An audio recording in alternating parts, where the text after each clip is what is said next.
Good morning, ladies and gentlemen.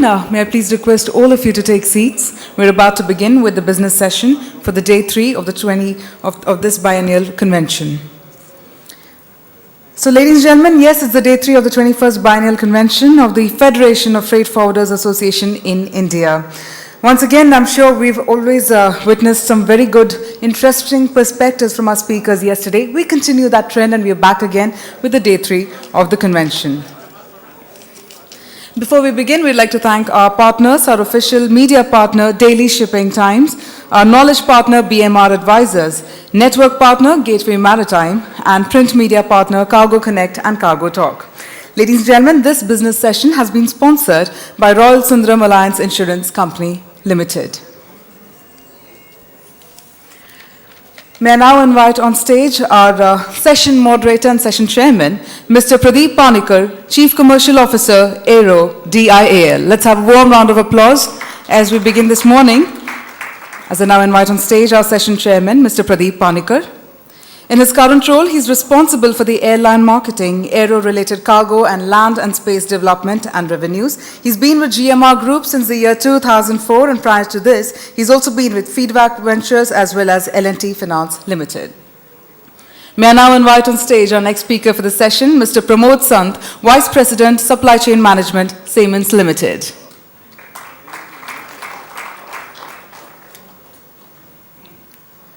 Our next speaker for the session, please help me welcome, ladies and gentlemen, Mr. Rajiv Dimri, Partner, BMR Advisors.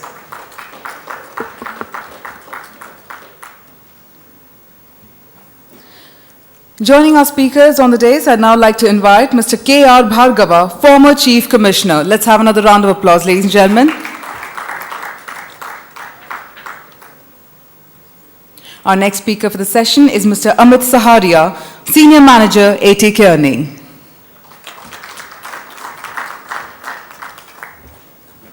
And finally, I'd like to invite on stage Mr. Narendra Prabhakar, Vice Chairman, FFFAI.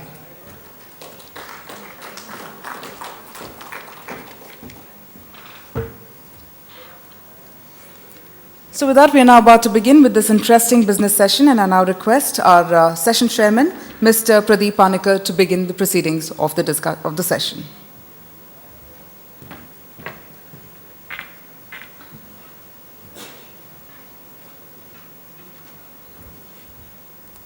Good morning, very warm welcome to all the delegates, actually who have been able to make it through today early morning, because although it's almost 10:20, I'm told yesterday night people were actually having revelries till 2 o'clock, or rather I can't say yesterday night, today morning.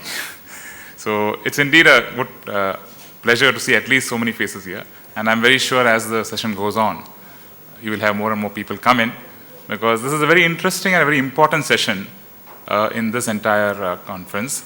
And we have very eminent speakers here who have actually had the exposure and the experience in the trade and will definitely add value to the people who have actually come here today to listen. Now, there is no need for me to perhaps give a detailed elaboration on what the CHA does, because all of you are CHAs and you know what exactly you do. And the CHA has played a pivotal role in the international trade, and we expect that they will continue to do this role. The important things like what words were continuously used for CHA, catalyst, facilitating trade, these are things which have always been something which have always been used with respect to the CHA. Now, the other thing, yesterday we had a lot of speakers who were speaking about the challenges which are faced by the CHA, the trade. And we are seeing standardization come in across the world, where more and more concepts like the AEO and all will come in, and these are going to throw up various challenges which are going to be something which we'll have to tackle as we go along. Competition again is a thing which we see. There is a feeling that competition should be between equals, competition should be not in the fragmented market. However, competition is here to stay. We really can't wish away. Competition is going to be there, and competition is not necessarily between perhaps one CHA and another CHA. It's going to be between two systems. So you will have a competing manufacturer in Vietnam along with his logistics supply chain provider, all put together competing with a manufacturer in India in the same lines. So it's going to be a complete logistics chain competition, and each component of the logistics chain is important. Our chain is as strong as the weakest link. So each and every component of the lead chain needs to be strengthened. So perhaps the CHA has a very key role, and I'm very sure that the CHAs, with the discussion which you're going to have in this panel, would come through and know what exactly are the challenges they are facing. At least that way they'll be better prepared to know what exactly is expected.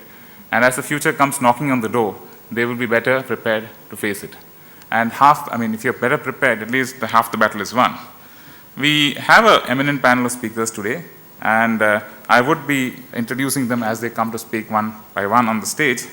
Our first speaker for the day is Mr. Rajiv Dimri, who is for all people who know, BMR Associates is one of the largest indirect tax consultancy firm, and they have actually been in this business for now quite a long time. BMR actually also was associated with GMR when we were bidding for the Delhi airport. And I do remember they did provide us a lot of valuable advice when we were actually bidding for the Delhi airport. And I was just talking to Rajiv that we had a good rapport with people like Bobby and Francis D'Souza. So these are things which are just going back, reminiscing in the past. I'm very sure here he is today to speak on the topic, which is aggressive tax regime and tax risk mitigation. So he would be taking into the session today. Just to give you a brief of Rajiv before I actually ask him to come on stage. Rajiv is a founding partner with BMR and has been leading the indirect tax practice based in New Delhi. He has close to 25 years of experience in tax matters and specializes in structuring cross-border transactions for goods and services covering a wide range of indirect tax issues. Rajiv has extensive experience in advising multinational and domestic companies across a range of industries in the areas of customs and other in-country indirect taxes. He has worked closely with central government and various state governments of India, leading multidisciplinary teams on projects to define, implement new legislation covering all manners of indirect tax. He is a member of the advisory group of indirect taxes constituted by the Indian Ministry of Finance. So Rajiv has a significant experience, and I'm very sure he will be able to share his experience, which will be enriching to all of us. Please welcome Rajiv.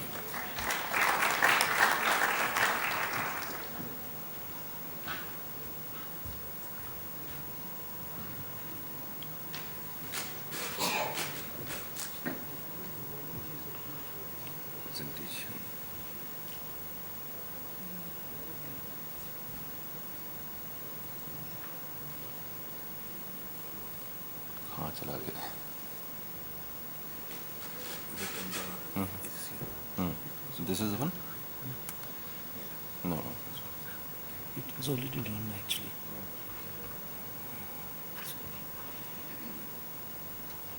Oh, okay. No, go back. This one. Next one. The one after that. Mistake now. This one? Yeah. Thanks and sorry. Good morning, respected members on the panel, dear friends. The topic might suggest that I'm going to talk about all the bad things about aggression of the taxes and why it is there and all of those things. This is not a sad story, and this is not a story to scare people. It is a story to talk about how times are changing, and it is a topic for your consideration as to how to deal with this changing environment and how to find new opportunities, what new skills to develop. So that's the message. So while it may seem, as I present the facts, I'm, sort of criticizing something or talking about all the things that are wrong, that's not the objective and that's not the message that I carry with me.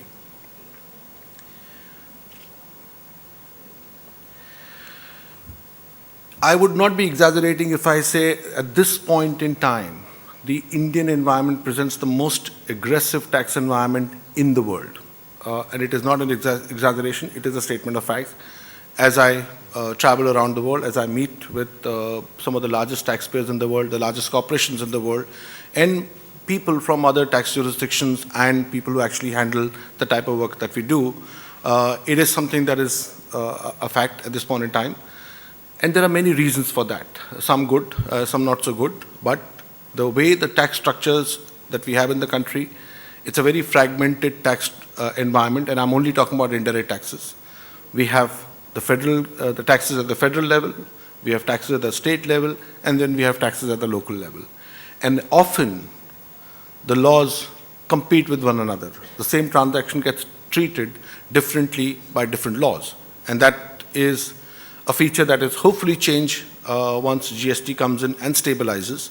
But the whole process of GST introduction in itself has been a challenge, which again is expected for a country like India with a federal structure. And therefore, it is one of the contributing factors to why we have the situation that we have. What we've also seen is that the authorities have stepped up aggression. We are in a country where there is large level of non-compliance, and therefore it is expected and required of the government to step up efforts in the right direction to have a broad-based tax structure. Now, often in that desire, the aggression level goes up. So it's again a contributing factor why on one hand, we had a very fragmented tax environment, different legislation. We then have increased aggression in tax authorities, and that often leads to conflicts. And we have complexities in law, and the laws keep changing. So there are various reasons why we have an environment which is uncertain and an environment which is highly aggressive. I already talked about it, that there are, even at the federal level, there are multiple taxes on import and export of goods, on manufacture of goods. India is the only country in the world that has the type of excise duty that we have, which is on everything. There are countries which have excise duty on alcohol and manufacture of automobiles and one or two other items, but the kind of structure that we have, India is the only country in the world that has it. Of course, we've all seen emergence of service tax, and it has become all-pervasive, comprehensive, and that has added a new dimension. And then over and above that, we have multiple levies and cesses and surcharges that make up the whole gamut of federal taxes. Similarly, on the VAT side, and many of you in the freight forwarding where you're moving goods from point A to point B across state boundaries, you know the importance and you know the presence of state-level taxes with its compliances and documentation requirements, and altogether creates an environment which in itself is difficult to handle because of multiplicity of taxes, multiplicity of agencies, and all competing for a pie on account of taxes. If we just look at the environment which we all are more closely associated with, which is international trade in goods, besides the duties, we have various licensing requirements, whether these are electronic goods, whether they are communication goods, whether they are food products, whether they are drugs and cosmetics. So each of these items have their own ecosystem and an environment which we have to deal with.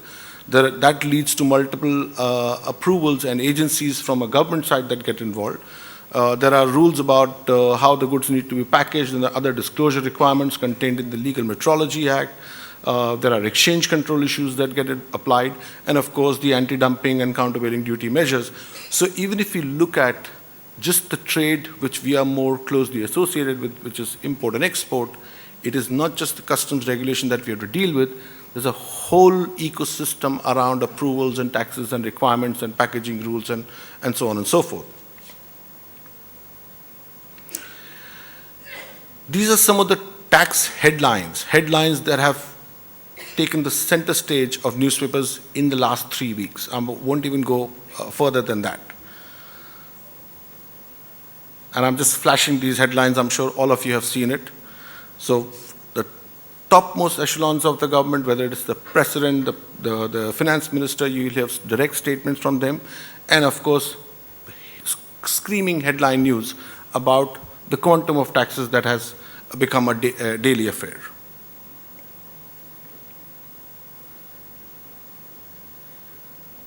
I'm just flashing the headlines. It's not just that it is happening in India, it is happening in various parts of the world where tax matters have become center stage. It is part and parcel of sort of business environment. It is now attached to the reputation of the company. It is not just a financial claim on a company. Stock market behavior, it's part of public news that the day Nokia's plant in India got raided, that day the stock price internationally fell by 2%. Before the raid was concluded that evening, the stock market had already reacted at international level. That is the scope and effect of what happens in one country and how it impacts the global operations. The minute you have stock prices of a company in a single day losing 2%, the CEO and the board of directors of the global organization will get involved. So taxes, particularly in India, are no longer confined to the tax manager or the local CFO. It is occupying the attention of the topmost administrators and business owners of Fortune 500 companies, large multinationals. We talked about it a little bit. What we saw when Vodafone controversy broke out in India, where with retrospective amendment, the law getting amended to 1961 with the clarification being added. And despite with all my years of experience in taxes, I thought that that was just a single event. And maybe that will come and go, and that is not to be treated or interpreted beyond that single event. But that is not the case. Since then, multiple events have happened that it now constitutes a trend. So whether it was a Supreme Court judgment on fiat, whether it was an amendment that are taking place in Maharashtra, retrospective amendments, it is not isolated to a single event that we saw in the last 3-4 years. It is happening with alarming frequency, and therefore it is a trend that is emerging where not only authorities will aggressively interpret your provisions or your transactions, but if they find something that is a loophole, they will amend it not only going forward, but they will amend it with retrospective effect. And that's a part and parcel of the environment that we are today. There is, as a policy of the government, a broadening of tax base by limiting exemptions, and everybody must come into the tax bracket, which as a policy in itself can't be faulted. That is the need of the hour for India, and it is being enforced, and the policy is being implemented rigorously over a period of time. At the same time, when disputes arise, it takes a little bit of time for it to get settled through court process, and therefore an ambiguity on interpretation continues over a long period of time. And I hope if one thing should change, it is that how soon can we get certainty in emerging taxes. And of course, over a period of time, we see an expansion of application of anti-abuse regulations. You know, all of you would have seen the debate that took place in the country last year about this, what were called GAR provisions in income tax, general anti-avoidance regulations. And those things will start applying to every tax legislation that we have in the country. So generally, there's a tightening up of anti-abuse provisions, plugging loopholes, people doing transactions that on the surface might seem legal, but if the intention is to avoid taxes, then the legality of the transaction will be overlooked. And that's an emerging theory of law around the world as well as in India. When we come to the tax administration related matters, each and every officer in this country is under tremendous pressure, not only to meet the targets of revenue collection that he did last year, but he has to exceed that this year, and this is an ongoing cycle. Because for our budgetary outlays, for our social needs, we do need more and more revenue, and the revenue can only come from the tax authorities. So each and every officer in the country is under tremendous pressure to have more revenue collected, and that is a fact. And therefore you see delayed refunds, you see excessive demands, you see pressure on collection of demand. So that is part and parcel, which is induced by the expectation of the country. We as citizens want better roads and better facilities, and therefore, in a sense, we are putting pressure on the government to have those social infrastructure and physical infrastructure in place. The government is under pressure to have higher demands and higher revenue collections. And therefore, we are seeing from an administration side, because of that pressure being cascaded down, use of penalties, prosecution is now part and parcel of every tax activity. Laws are being amended to increase those powers. We saw that happening in service tax regulations last year, where the powers of prosecution or arrest were significantly expanded. And therefore, all of these operating environment we see which is contributing to this, what I'm calling aggressive tax regime in the country, some for good reasons and some for just the way the pressure is playing out on the administration.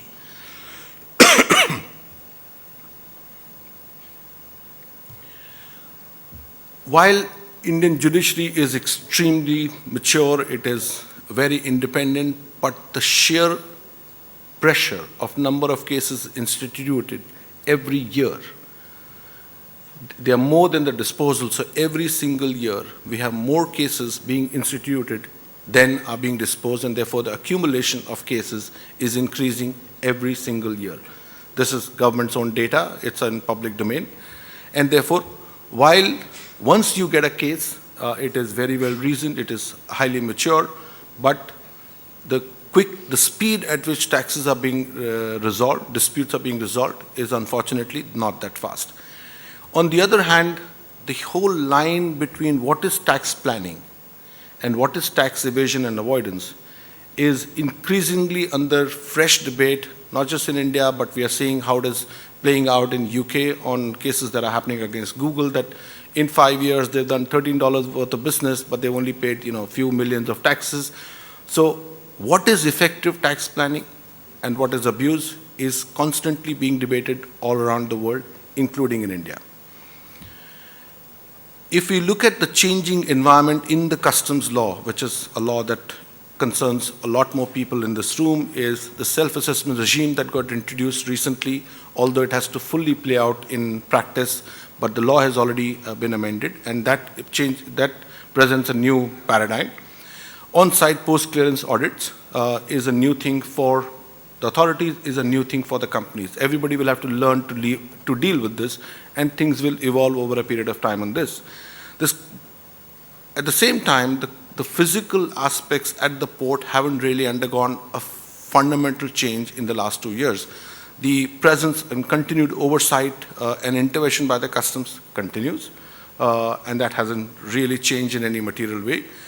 Information exchange, the authorities around the world, of all the taxes that exist in the world, customs law is most international because by and large, the base of it is common around the world. And authorities interact a lot more as compared to any other taxing authorities.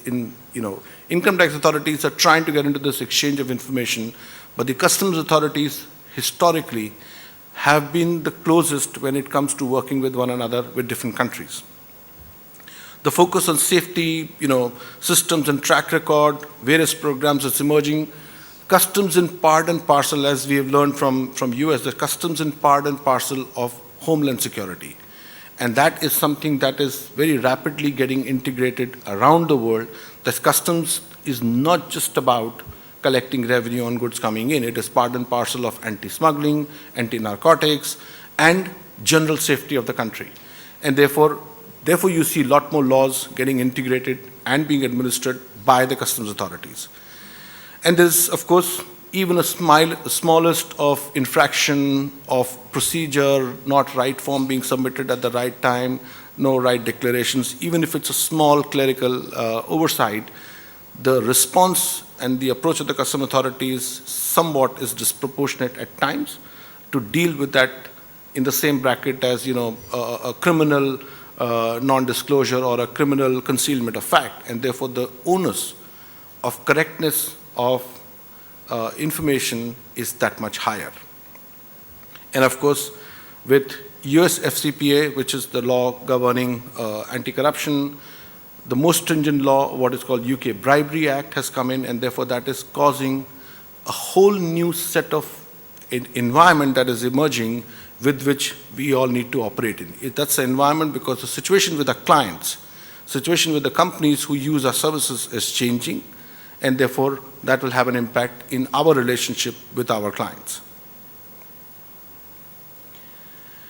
So with all this environment, changing laws, increasing aggression by the authorities, how do we deal with? We still have to do business. We still have to move products from one place to another. We become not just the sort of brokers at the customs point, but we are now integral part of the supply chain. We are, we move the products in a timely manner, get it from point A to point B, and in the process deal with all the disclosure and documentation requirement. So we are connected in an integral way with the core business of the company. If this is an environment in which our clients are operating, what does it need of me? What does it need of us to be able to step up and recognize this need for our clients and the companies that we serve? And how do we step up so that we are an effective solution to this new environment that our companies operate? We need to be a lot more clear on not just how things get done, what's the process, but we also need to be clear on why things have to be the way they need to be. A lot of times, in my experience, I've seen people who know how it gets done. I need to file this paper here, and I need to do this form here, and I need 3 days time for it, and this needs to be filed in 4 copies. I just know the process, but I don't know why that process is there. At times, laws change, but the process just continues because people have only learned the process and not the law. I think it is time that we need to be more mindful of the law because the laws are changing, and that will have an impact on the way the procedures and the process needs to happen. There are many options of advanced ruling, and if there is an ambiguity in law, it is better to have that dispute and debate upfront rather than post the transaction, because then our bargaining position is lost, or we've already committed ourselves in a way that may come back and hurt us. And therefore, there are ways and means formally available to determine a question which could lead to dispute upfront. There are possibilities of approaching the regulators, the policy makers, if there are ambiguities in law or if there's procedures which are not consistent with a business-friendly practice. There are possibilities to engage with the government on an upfront basis. And I'm sure you all would have examples of having done that in the past and somewhat been successful, if not every time, at least few of the times you would have been successful. There are voluntary disclosure options available, and there are those things can be utilized to prevent a dispute from dragging on for a very long period of time. There are, of course, courts available for writ remedies if we are facing a situation that is unacceptable to us. There are those options available. Payment of duty under protest so as to not have penalties and interest, which often adds to the whole cost of doing business. And of course, more importantly, if I am taking a position, have I documented that position? Have I taken legal opinion on those positions to reflect and show that my action, even if this potentially difference of opinion with the authorities, were not meant to break the law? It is an honest dispute or an honest difference of opinion. And I think those things become a very effective ways of preparing yourself to this environment, which, as I mentioned, is highly aggressive at this point in time. Stakes are very high. I must build those blocks, defensive blocks, if and when my client or my activities result in a dispute with the authorities. And therefore, in preparing for that tax risk mitigation, I as a service provider must have a core team that understands the law, not just the process of the law. I must have reliable documentation. Why did I do it and how did I do it should be documented and captured. That adds a huge defense in proving our own point of view if there's a dispute. A lot of time the approach is we will deal with it when I face a question, the reactive approach. I think the time now is that we deal with issues on a proactive basis rather than on a reactive basis. If I go up with an issue first, I have a huge moral high ground and a technical high ground of not being blamed for any misdeclaration. But if the authorities find me first, then not only I have to defend my point of view, I also have to defend my intention. And therefore my task becomes more difficult to handle. We must try and get our assessments done as fast as we can, because once I'm done with an assessment, I deal with companies where their customs assessments are pending for 8-10 years because they've never tried to close out those assessments. And I think they are unnecessarily adding risk to their business by keeping the assessments open for such a long time. because their whole approach is reactive. I will deal with it when the authorities want to finish it, whereas I recommend that we should deal with these things on a proactive basis. Regular talking to authorities, and I know as part of the association there must be